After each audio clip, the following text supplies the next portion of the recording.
What's going on, ladies and gentlemen? Welcome back to the Prairie podcast. We are all here today. We're going to talk some Jets hockey, or we're going to talk whatever the hell we want to talk about, because really that's what this comes down to. I have no idea where these episodes go, but it's a good time every time. So welcome if it's your first episode. Make sure to subscribe to all three of our channels. Links are down in the description below, as well as follow all of our social medias to stay up to date with all of our most current thoughts, I guess. I don't know, whatever you post on social media. I retweet a lot of garbage. Nonetheless, though, the Winnipeg Jets just came off a great win tonight, 4-0. Zach, I'm going to throw it over to you. You were at the game. Carter, you were at the game too, I should. How was the atmosphere based off that terrible game against the Leafs on Saturday going into this one? What changed, in your opinion? I know you weren't at that Leafs game, but how do you think it was for the fan base tonight being there and seeing it? It was key. Like, it was a game that needed to happen. I think a lot of, especially early on with the Jets having really not an ideal schedule, and knowing that it was going to be tough, and especially having such a demoralizing loss a couple nights before, it was pivotal that this game had to be not only a win, but it needed to be definitive. And if anything, I think that what you're going to if you can call this game one word, it was definitive. They beat an undefeated St. Louis Blues squad that was rolling in after 3 straight wins. They not only, and this is not a game where St. Louis got like hellebucked. That didn't happen. The Jets had their best second period of their entire season so far. They didn't crumble in the second. They were scoreless in the first.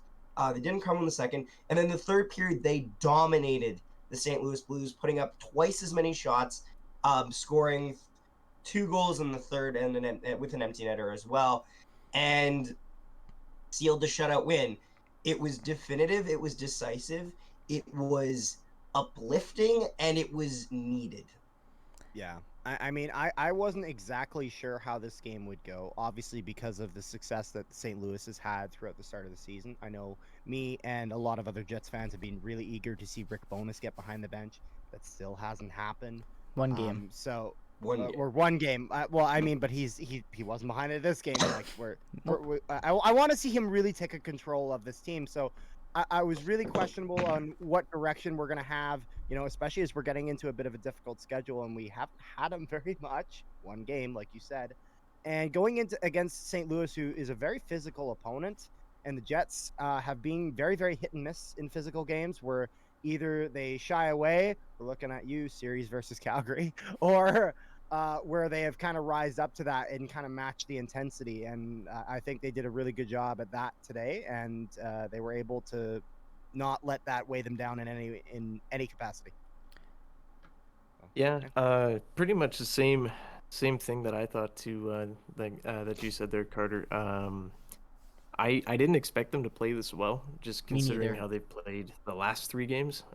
So, I mean, I was really happy to see it, but I definitely wasn't expecting it. Usually, though, we do play pretty good against the Blues. So obviously that in the back pocket there. But I don't know. I didn't expect with the same lineup to have as much success as we did, but I really like the defense tonight. Even in Toronto, it wasn't that bad. It was just a lack of offense, but I was pretty surprised. Even Logan Stanley managed to look like an NHL player today, so it was... Yeah. And also a shout out to Logan Stanley, because I saw on Twitter it was his 100th career NHL game tonight, and he actually probably had his best career game, honestly, when you think about it, most complete game. So, Jake, do you want to say what you said, though?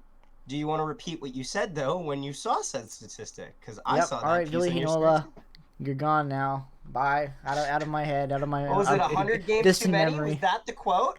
It was. That was my original... See, that's why, okay? Because I found Tony D'Angelo's burner today on Twitter. I must have found Logan Stanley's too, and he must have saw that tweet. He must have got angry at me, and he was like, "Oh, that was a real burner?" That's his actual burner.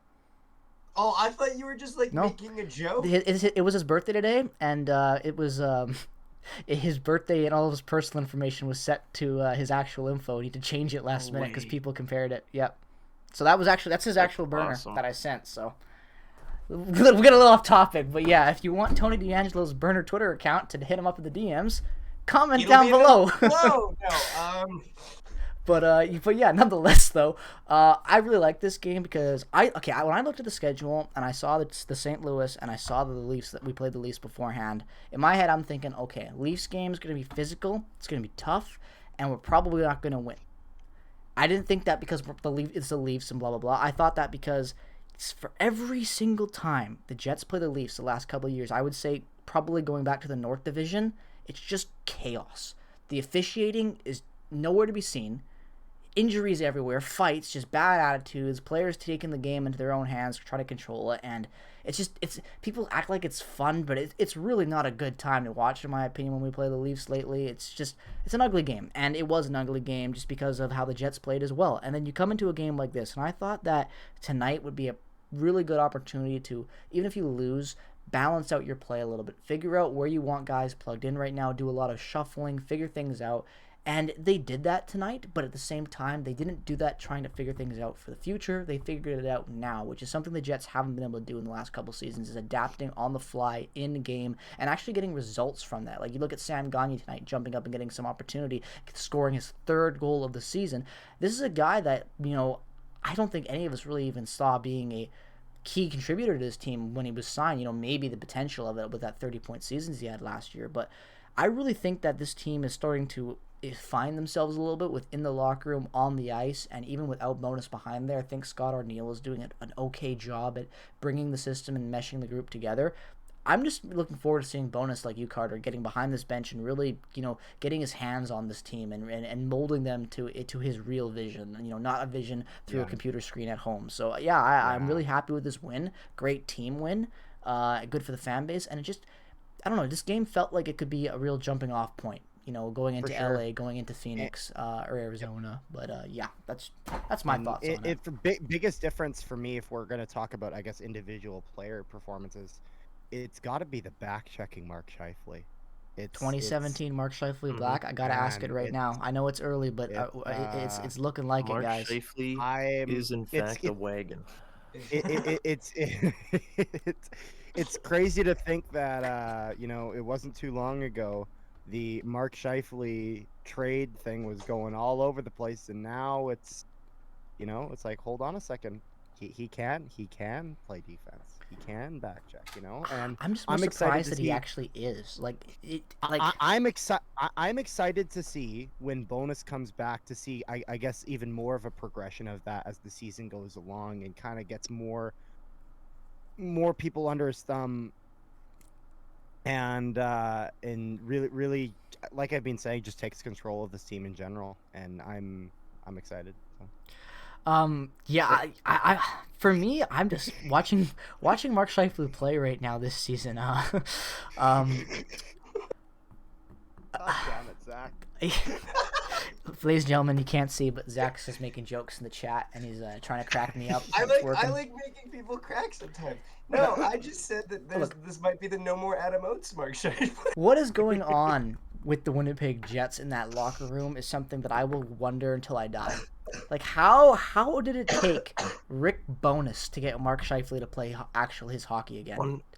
One thing that I wondered about that whole situation is whenever Mark Scheifele has an interview and they ask him about Rick Bonus, he always goos over him, and he always says, he's like, "Oh, I've never had a coach that puts this much trust in me," or whatever. So that Paul Maurice relationship, I'm assuming, wasn't good, and there's been a lot of rumors for a while that it hasn't been great with Paul and Mark.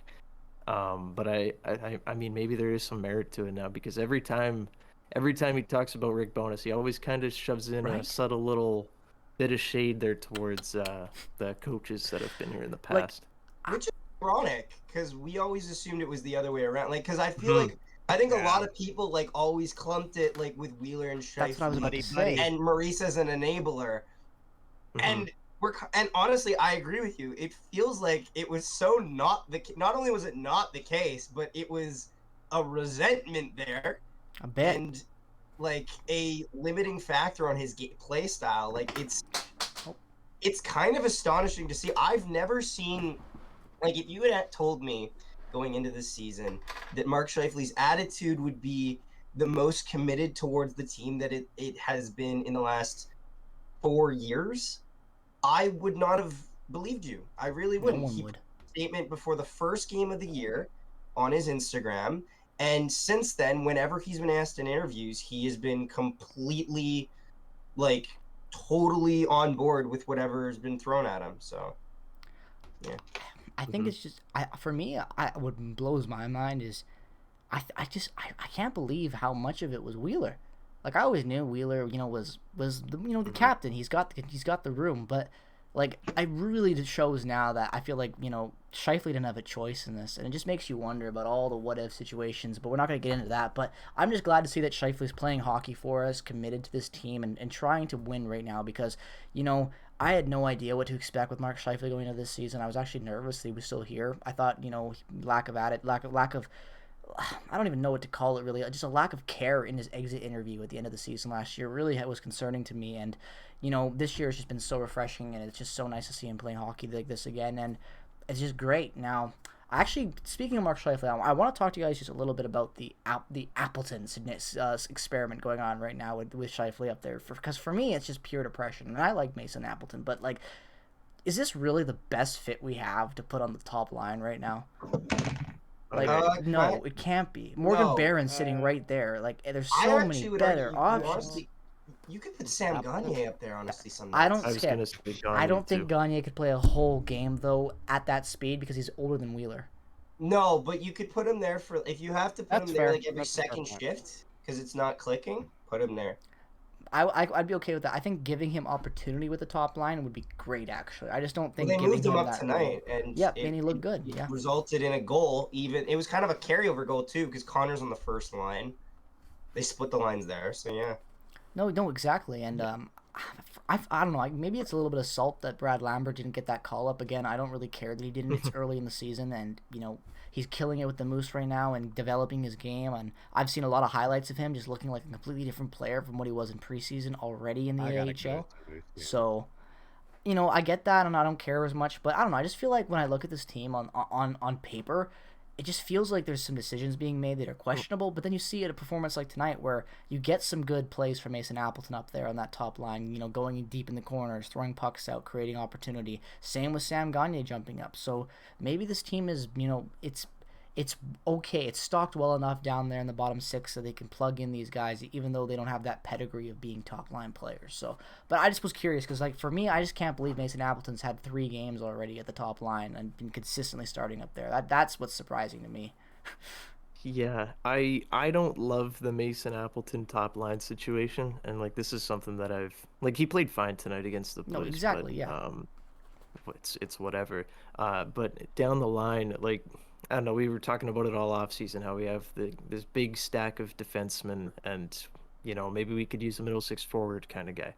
And it was just, I don't know, it was something that I thought maybe should have been addressed and everything else, but just the way Bonus runs his lines, it doesn't necessarily work with that vision, I guess. I don't know, but yeah, I would have liked to seen Gagner a little bit more than Appleton. I thought Appleton in the top line wasn't pretty invisible for the last 2 games prior to the Blues game, but seems like they've figured it out a little bit. So if Appleton can keep playing fine for the next 3 or 4 games, however many games Ehlers is going to miss here, that's fine. But in the future, I wouldn't be opposed to the Jets adding a little bit of depth there, some scoring depth. No, for sure. I feel the same way. And also just, you look at the way that the Moose have been starting this year and the core contributors on that team.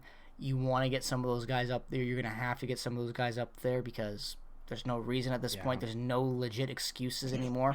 They are absolutely on fire in the AHL, so you got to give them a chance. So, obviously we've talked enough about Ville Heinola to know that he's killing it already because he's killed it every single where he's went to play hockey, even before being drafted. Nonetheless, though, I really like the way that the Moose are playing, and I don't even want to talk about call-ups right now. I just want to talk about the Moose a little bit. Yeah. They're just been insane. They're the number 1 team in the entire AHL right now. There's only one more thing I wanted to say about the Jets, like middle bottom 6, but we can get back to that later if you want. Say it now. You've already called it out. You might as well say it. Well, I was just gonna say I haven't heard much of anything when it comes to Axel Johnson-Fjallby. What do you guys? What do you guys think? Just a bit of an out of the blue acquisition, I'd say, when that happens. So. He doesn't do I anything. think he goes on waivers. As soon as we're able to call Harkins up, I guarantee you he goes back on waivers. I don't think he's been that impressive, to be honest. Exactly. I like my him, but personal thoughts. Seems like Harkins has turned it up in the Moose. because Harkins Man was does trying not to. want to stay down there. Nope. Donnie got on him about it, man. You can't make me get embarrassed on His Twitter like first this anymore. game, You gotta I, get I back in think the league. honestly Scored that might all have the been what's gonna revitalize Harkins is that a bit of a reality check. You know what I mean? Which is for good. Something Jansen Paul Harkins. Maurice Oh, it's never very did. good. Something Paul But Maurice never did was a reality It's check with his good. players. It's good But- if we use Harkins properly. Right. But if Harkins plays really well and he's like, hey, you know what? We can't keep him in the AHL. We need to call him up. And then they throw him on a checking line with Adam Lowry and Mason Appleton. It's not gonna work. It's not gonna work. And then it's gonna Yeah, get he's this a whole goal thing, scorer. right? So He's a goal scorer. What the fuck are we saying? he's Jansen I don't know if Harkins he's is a goal scorer, but He's he's a goal scorer. he's an offensive contributor. Yeah, I was gonna Exactly. say. But Yeah. the Feels problem weird is to that say. where do you like? How do you restructure? Like, where I just don't see him fitting in this team right now. Like No, I Bonus don't has either. his I think- lines balanced, and I don't think Harkins made it for a reason. I don't think he I sees think Harkins as a guy that can contribute. The best thing for Jansen Harkins right now, just the way he's lighting up the AHL early on here, is probably a new fit, a new home somewhere. I agree. I don't think he fits into our top six. He won't fit on a checking line, and then I don't know if you could put him on your fourth line, but I don't know how much production you're really going to get out of him, partnered with Gustafsson and whether Manalainen or Gagne, whoever's there. Yeah, I don't know if you're going to get the same I don't output. want Gagne there. Well, like so. Manalainen's been that's kind of what- invisible since preseason. He had such a strong preseason. Now he's just been like there. Like he's done nothing to really impress me in the regular season at this point. Like I'm not saying he's bad, but like He's been good physically, but other than that, even you're then right. though, it's like his Yeah. presence is very, very not noticeable. Like it just blends into the background with generic hockey plays, and that's not Yeah. a knock on him. It's just that if Harkins can be better in that spot as a scoring winger, would you not restructure that line? But I just don't know if Bonus wants to do that. You know how he's a very old school coach, and old school coaches have their systems. They know what guys they want to do what jobs, and Harkins got sent down for a reason. Maybe that's the reason to begin with. Well, I think too, especially in terms of secondary scoring, I think we have a very good opportunity to see more of that, especially in the next two games coming up. LA is a team that agree. is going to definitely try to stifle our top line with guys like Philip Deneau, and I feel like that puts a lot of opportunity on like the bottom nine, you can say, because you can't hold off both lines simultaneously. Mhm. And then the next night is in Arizona, and I don't mean to rag on the Coyotes, but if there was ever an opportunity for you to say that you belonged on this hockey team, it would be against Arizona. It is a team that doesn't have the highest compete level, that defense is a mix between future prospects maybe and just aged out, not really going anywhere players. Like the bottom six, I can see having a point night in one of those Could two be. types of games if they do it. So I could easily see that because they put up points tonight, even though they were mismatched lines that we were talking about. These guys have the ability to score goals and make important plays, and I feel like that's something the Jets' bottom six has lacked the last couple of years. Like it's been very generic and stale. Like you might get a couple good plays from an Adam Lowry on a penalty kill, but other than that, the 5-on-5 play is very, very boring at times. And I feel like this year they've really, stepped that up in their performances. They're not afraid to go out there, and they're not afraid to spend more time in the offensive zone, and that's really important because, I'm tired of the Jets being this team that runs a line 25 minutes, and then their fourth line plays for 3 minutes. It doesn't make any sense in the modern-day NHL, and it's good to see a new coaching staff using guys like Gagne, using guys like Manalainen to fit different roles, bringing them in, guys that are completely new to this team, not part of the draft and development cycle, and they're fitting their roles well. They're not star players, but they're doing their jobs and they're helping this club win when it matters. And I'm happy with the 3-3 record. Honestly, with the way the schedule is, I thought it could have been a way worse for this club starting this season, and now we have a chance to get 2 more wins under our belt against easier opponents. Not saying that LA is an easy team, but definitely not as tough as the opponents we've faced. In comparison, Exactly.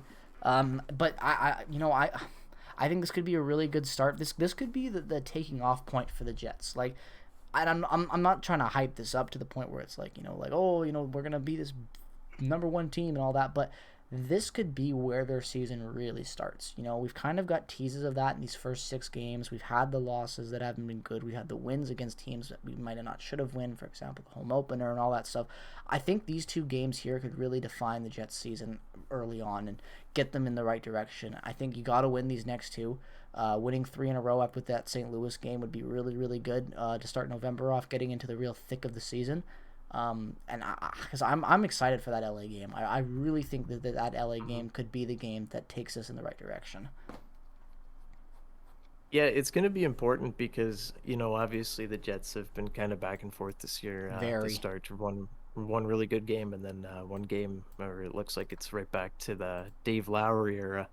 But I don't know. I think that Kings game is going to be a little bit of a measuring stick for sure, because if they come out and they play really well, it shows that they can string some games together at least, or you know, have some consistency for the first time. Exactly. And, yeah, exactly. Consistency.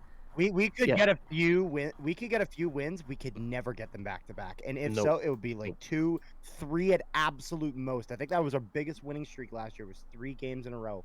We couldn't get anything more. It was actually, which is pathetic. Holy shit. And then we lose 6 in a row. And that is very pathetic. And then we lose 6. And we wouldn't have an often time that would happen, but we wouldn't have a big winning streak to counterbalance that.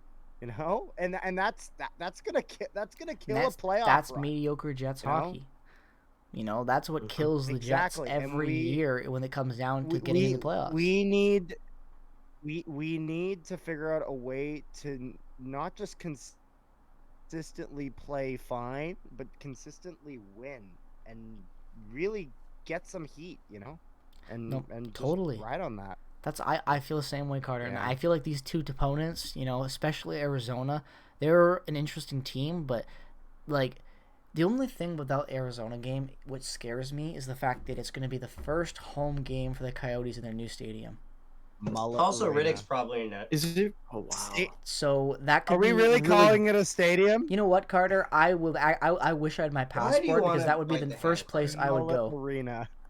It doesn't matter. Are you telling me you wouldn't want to watch an NHL game in a 5,000 seat arena? I would kill for that. Oh no, that's not what I'm saying. That's what all arenas should be, man. Arena stadium. That's what I'm asking. If we can call it a stadium. It is. It's beautiful. It's beautiful. I'd love to see a game there just out of pure goddamn curiosity. I think it's a beautiful stadium. I just can't wait stadium. to see what it looks like on TV. I can't wait to see what the camera. That's why we're streaming that game. I saw. Yeah. I don't. They have some college team or whatever that plays there, and I saw some footage of it. Sun Devils. Yes, it was the Sun Devils. Thank you, Zach. It was beautiful. Like the inside of it was legit beautiful, and not to mention their food. They've got the best fucking snack bars and food in the. Dude, they got Shaq's chicken. Have like his. Yeah, Shaq is selling his chicken there. Like they got some good shit going on. Like I don't care Arizona if it's 5,000 seats. Wagon. I think it is. I think this year that they're. I think this is the year completely off unrelated to the Jets. Press conference. I think this is going to be the year the Arizona Coyotes finally get some real new fans and get some life into that franchise. I think putting your team on a university campus is genius. How else do you get people to care about something that's been there for years? You get the drunk partiers to come and check out a hockey game. Carolina effect. I think it would. Where they do something to get the people coming. Because they did a storm surge, and then all of a sudden Carolina went from maybe relocation to they're doing great now. Carolina, dude, they fucking won games. The fuck you celebrating? No, like Carolina just was like they were struggling. Does anyone remember? Please come to our games. Fine. Oh yeah. Please come to our game. Like there was a reason for that. They were not doing well. You can get food as low as $15. That's like a meal at Red Lobster. However that video went. You know the video. Everyone knows that. Oh, the brass bonanza. Greatest video I've ever seen. Famous. But either way though, I like that game does scare me a little bit because I feel like that Arizona crowd could really be rowdy.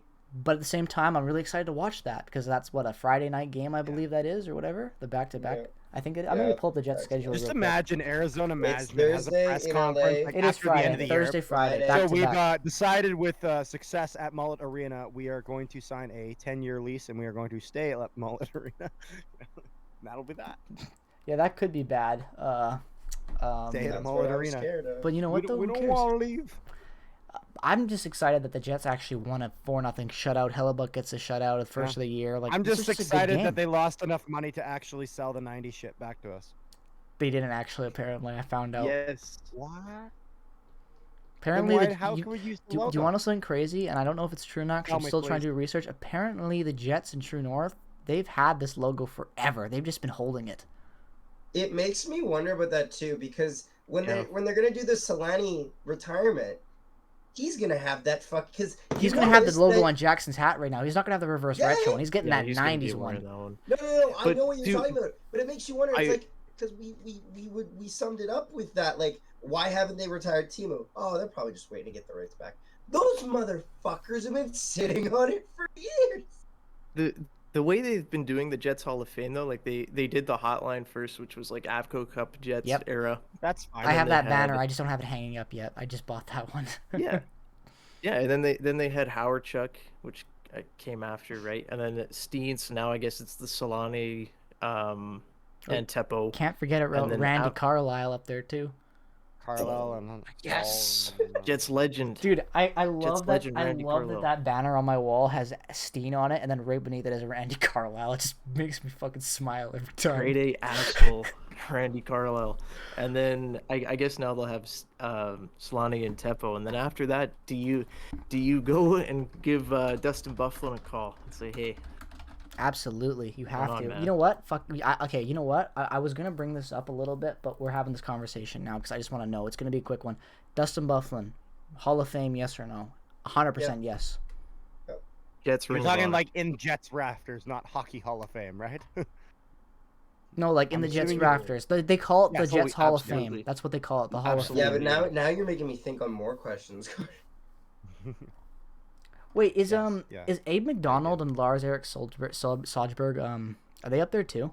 Yes. They're up Yes. there, yeah. They are. Both Okay. of them. I didn't Bobby know. If, Hull wouldn't attend, yes, but he could attend his thing in Chicago. Keep in mind. and he also Still was at a welcome back. preseason game randomly, even though he wasn't shown on the jumbotron. Yeah, fuck Bobby Hull. I met him. He's a nice guy until I found out all this stuff about him. Then I Fuck felt pretty Jackson. weird. Yeah. Yeah. Like Until Jackson. he beats the fuck out of his wife. That's all. No, he does. Yeah, I found that out after, and I was like, no way. He seemed like such a Okay, nice guy's guy, an and then it was like, asshole. it's the Sean Connery effect. Really nice guy until you find out about that. I wasn't ready for that. Like That's how it Jackson, goes, you man. can't just drop that on me, dude. Like I literally, You I didn't saw know like, no, it's not that. I knew that. For It's me, just you the way- heroes. It's the way you delivered it. It's like Oh. if Japan It's saw a tiny little biplane and thought, "Oh, that's cute," and then fucking blew up. Like,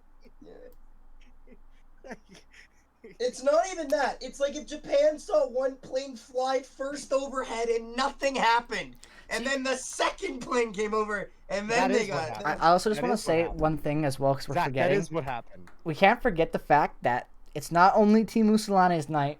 One of the best defensemen in Jets history, Tempo Numanen's getting his number retired too. I keep forgetting about that every time I talk about that game. Because it's like, oh, it's It's almost Teemu. separated unfortunate that. they're doing it the same night They because I feel should've like that separated That's overshadows. why Yes. I'm going, because it's like, holy shit. You're, like, I've got a poster right up there from the 90s era of the Jets where it says the Winnipeg Jets all-star all-time team. It's got Bobby Hull up there, Dale Howardchuk, Teemu Solani, fucking... what I'm trying to say anyway, because I can't see with the glare who the other guy is. Anyways, two of the guys on that all-time poster are getting retired in the same night. Yeah. Like, that's pretty funny in my opinion. Like, I just think that's funny. Like, this to me is the Jets being like, hey, we might suck this year, but come to our games. Please come to our We'll games. retire Timu and Tempo's Please come to number. our games. We'll give you. Please come to our game. We'll give you They the didn't Jets even fire him. 90s Cousins logo. like Lee Stepniak. Did you guys see how expensive the reverse retros are too? What, 329? Yep, What are they? $329. Really? Yeah, Who? the reverse retros are $329. Like $329 each. What? Yes, they went up. That's how much jerseys are now with the inflation. You guys didn't know that? It was a big deal when it came out. Come to our games. So yeah. That's all right. So that's I why was Dad literally said, "Do you want it for Christmas?" That makes more sense. Yeah, well, I'm not waiting. I'm dropping the fucking money on it. I'm buying it. I'm You not know even what? packing No, the jersey. The I'm moment gonna I let land, Dad I'm take a buying break. mine. Santa can handle that one. Of course you'd say that. Yo, I just realized 27's going up in the rafters. What's Ehlers gonna do? You He's have to gonna do change the the same. number. There's like 2 12s up there. Like, what do you mean? Do you guys remember when Evander Kane came to Winnipeg and it was a big deal because he Yes. actually had to call Bobby Hall and ask for his number? Like, they Yeah, actually had like a sit down thing where like he was like, "Yes, I give you permission." It was like on Sportsnet or whatever. It was like a big deal. One woman beater to another. Here's I was my, fucking waiting for Oh my god. You I was beat like, me did to I it. just? I was thinking, was- oh, I just set thought, that and up. then I he- set that up. No. I saw it coming right in front. I'm like, Jackson's gonna do it. It's He's like gonna funny do it. story. We know how the call started, but we both know that the call ended the same way on both ends of the line? Apparently. The fact may surprise you. Oh, God damn.